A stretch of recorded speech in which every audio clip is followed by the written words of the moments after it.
There's this triangle of good, fast, and cheap, and you're allowed to pick two. Okay. Right? So that's like an architect thing. Like you can have something good and cheap but not fast. Okay. Cheap and fast but not good, and fast and good but not cheap. Okay, that makes sense. So you can't have it all. And so this was good. Unless you build a corrugated metal building. This was good, not fast, and cheap. So I guess they technically did have two, but it was only 3 months late, which is really, for the scale of a building, like not that bad. No, not at all. And being on budget with all of White's demands, and so it's pretty miraculous. Yeah, he liked to spend money. He did. We do know that. He did. The entrance to Madison Square Garden included an arcade, which was rare for New York, but not for Europe. And it welcomed the guests and provided shelter to them. The entrance halls were lined with marble, and the theater walls were white brick with gold trim. Ooh. The rest of the building opened in June of 1890. White himself, now back from Europe, was the host, and he was able to convince local elites to stick around for the main event instead of leaving for their summer homes. Because, of course, in June, they want to go out to wherever. Newport, Long Island, all those places. Exactly. So the opening was truly theatrical.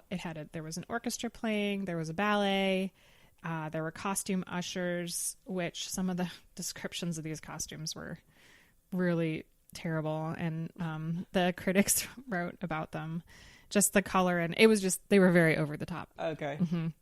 Mm-hmm. But the crowd was still impressed by the sliding roof. Whoa. Over the roof deck there was that sort of garden on the top, or whatchamacallit, it was like open air dining, but it was also closed, so the roof sort of slid to expose the sky. But I don't think the sliding roof contraption worked for very long, as those sort of things don't. Yeah, the mechanics of it are right. I was just thinking how that would work. They're destined to fail. Right. So as good as White was at architecture, his grand design didn't function as the pleasure garden he intended for the city, which I guess is not surprising. It is a little bit too much. The garden was never well attended by either the high dollar or the regular dollar crowd, and the corporation made money only 1 year in its 35-year existence. Whoa, okay. Yep. That's not good. So, speaking of garden, just as an aside, if you've ever wondered about that descriptor, which I definitely have, because they're not gardens, no. That it was added to any number of structures that were, quote, used as a place of public resort. Okay. So they had these plantless gardens around the city, because this Madison Square Garden wasn't the first thing that was called a garden. Sure. But it was just for entertainment, pleasure, recreation. And for those of you folks who have been with us from the very beginning, I discussed some of the pleasure gardens in London, Ranelagh Gardens and Vauxhall Gardens, and the same concept. Although I think they actually did have gardens there, but they were for Covent Garden. Covent Garden, I believe, was always just sort of the theater district. Oh, okay. So there wasn't necessarily gardens. It actually was more. It sounds like it functioned more like this, with arcades and open air areas or whatever. Okay. So yeah, you see both of them. I'm curious what he was looking at, when he went to Europe, which ones he was seeing. Yeah, me too. Yeah. He for sure went to Paris. So, this building was meant to impress people, and disguise was essentially just a giant box. Stanford White stuck to his preference for more expensive materials, even though cost, as always, was an issue. He briefly considered using more economic materials at the behest of the board, but briefly to Stanford White was probably a few seconds, and just said, "Nah, no, I don't think so." Yep. He got what I want. He had gotten his tower, but he didn't relent. He wanted more, and more was more. And 1890, atop this tower, this 32-story tower, was an 18-foot, 1,800-pound gilded copper statue of Diana.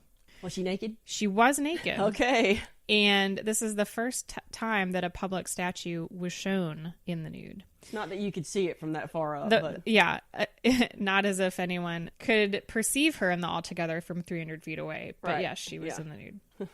She was designed by Auguste Saint-Gaudens, who was White's French sculptor buddy, who had actually given him a place to stay in Paris. Gaudin was a pretty talented guy and also designed sculpture in Central Park and the Double Eagle $20 coin, which was considered one of the most beautiful coins ever minted.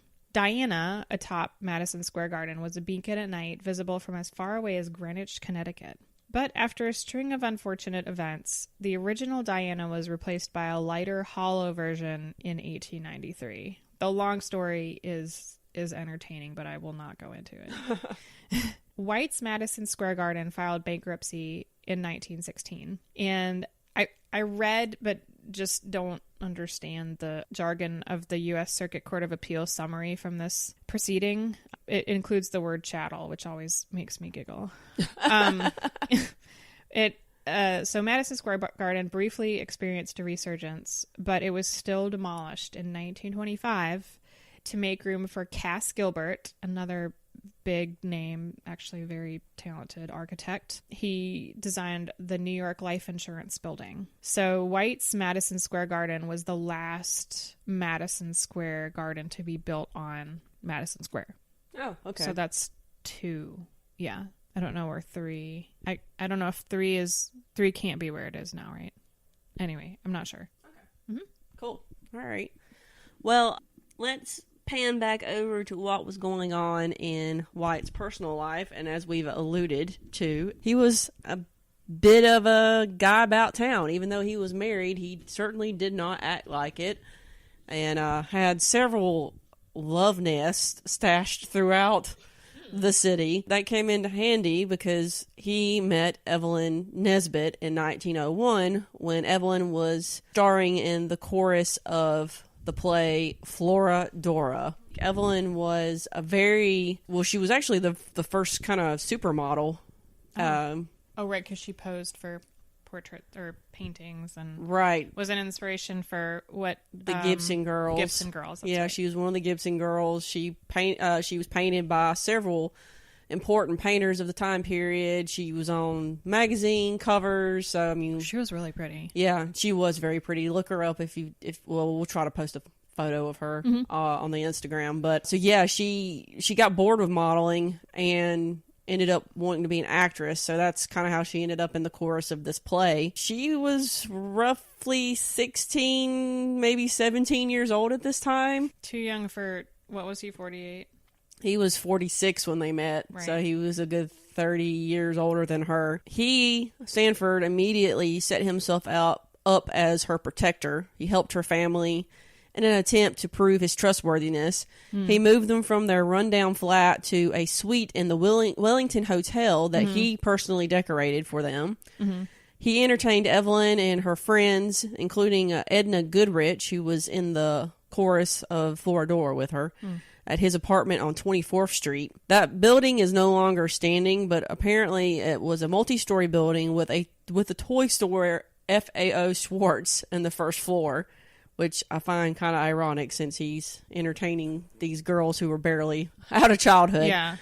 Evelyn would later describe the apartment as overwhelming. It was stuffed with artwork and high design items. So basically like his museum of a house in Gramercy Park that we discussed last week. And this particular time when he had Evelyn and her friend Edna over, he also invited one of his friends, Reginald Reynolds, and they dined on lunch from Delmonico's, that expensive and well-regarded restaurant that I mentioned earlier. He also served them champagne. Now, some reports said that he allowed them to get drunk, but then others said that he only allowed the girls to have one glass of champagne. So after finishing lunch, he escorted the girls upstairs to a special room that was described as being decorated in lush greens, and the centerpiece of this room was a red velvet swing. Because, sounds fun and innocent. Yeah. Everybody needs a red velvet swing in their house. Absolutely.